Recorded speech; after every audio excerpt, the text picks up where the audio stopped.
The source material we're looking at today outlines what the author calls a massive, fundamental shift in the very definition of ownership. We're unpacking programmable money, the end of financial freedom. And look, if you're an everyday citizen who values your personal financial privacy, the concepts laid out in this text are designed to be a massive wake-up call. Here is exactly how the author claims our money is being completely rewired. So, what if your hard-earned money simply expired if you didn't spend it fast enough? Imagine checking your banking app and seeing a literal countdown clock attached to your paycheck. Forget about saving for a rainy day. The system's new rule is simple: use it or lose it. Or picture this: you're at the pump, but you've hit a predetermined gasoline limit for the week. The algorithm instantly declines your card. The screen just flashes red. You have the funds sitting right there in your account, but the system straight up denies you access. And the text outlines an even darker scenario. Say you criticize a local policy online. Instantly, your ability to buy a train ticket or even pay your rent is restricted. The author warns that the gap between free speech and economic participation gets erased in actual milliseconds.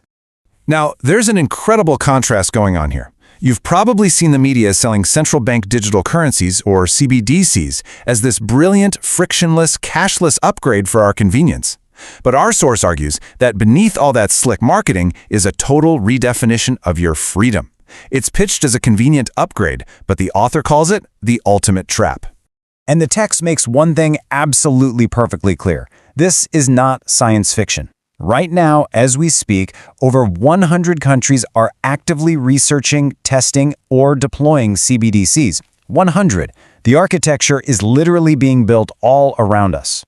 To put that into perspective, that number represents over 90% of the global GDP. We're talking about almost the entire global economy already operating within the shadow of this impending shift. So here is the absolute core takeaway. A CBDC is not just digital cash. When you swipe a credit card today, sure, that's digital cash. But a CBDC is entirely different. According to the text, it is highly programmable government software. To really grasp this, the author contrasts a physical $100 bill against a CBDC. Think about it. You buy groceries with physical cash, and the Federal Reserve has absolutely no idea. But on a CBDC ledger, every single transaction, payee, and purchase is cataloged in real time. According to the text, under this system, financial privacy simply ceases to exist. Just look at our current legal protections. Today, freezing your commercial bank account requires a judge and a formal legal warrant. But a CBDC that is held directly on the government's ledger, the source argues this shift effectively bypasses those legal hurdles, completely eliminating your financial privacy.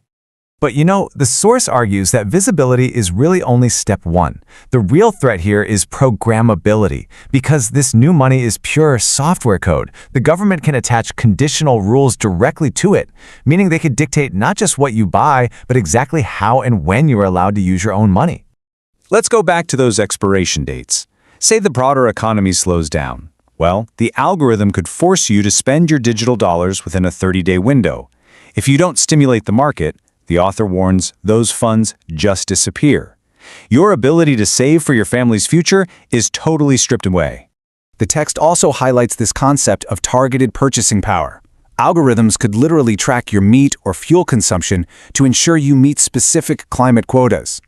The money is sitting right there in your account. But if the software says you've hit your monthly limit, the transaction just fails. Zero exceptions. So the author argues that under this new framework, the money in your pocket fundamentally transforms. It goes from being an asset you actually own into a heavily restricted permission slip. To quote the text directly, a programmable permission slip that can be altered, restricted, or revoked at the press of a button. And the implications for control here are just staggering.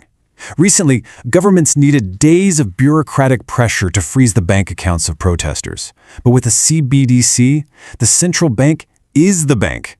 That means seizure is absolutely instant, executed in mere milliseconds. The text outlines a chilling scenario where a citizen attends an unauthorized demonstration. Suddenly, their digital wallet is instantly locked to a 5-mile radius. They are restricted to only buying basic medicine and water. A dipped social credit score suddenly means you are entirely financially paralyzed.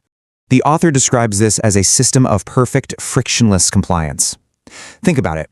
You really don't need police to stop a political movement if you can simply starve it out financially. Just pressed a button on a dashboard, and they can't even buy gas or food. Which brings us to physical cash. The excerpts outline that the drive to eliminate physical cash removes the very last emergency valve for the everyday citizen because cash is entirely off the grid. The author views paper money as the only true escape hatch from a fully programmed, monitored ledger. The core argument of the text is that once all currency is trapped on this centralized digital ledger, you are no longer an independent economic actor. Not really. You just become a user, subject to government terms of service. Just like a social media platform can ban you for violating a policy, your financial platform could do the exact same thing. The source ultimately concludes with this really stark warning. Whoever controls the code of the currency controls the boundaries of your freedom. On this new digital ledger, compliance is literally the only currency that matters. So, based on everything we've unpacked in this explainer, the source leaves us with one incredibly critical thought to chew on. If your cash becomes code, are you prepared to become just another user on a government platform? Are you really prepared to surrender your financial autonomy to the ultimate terms of service?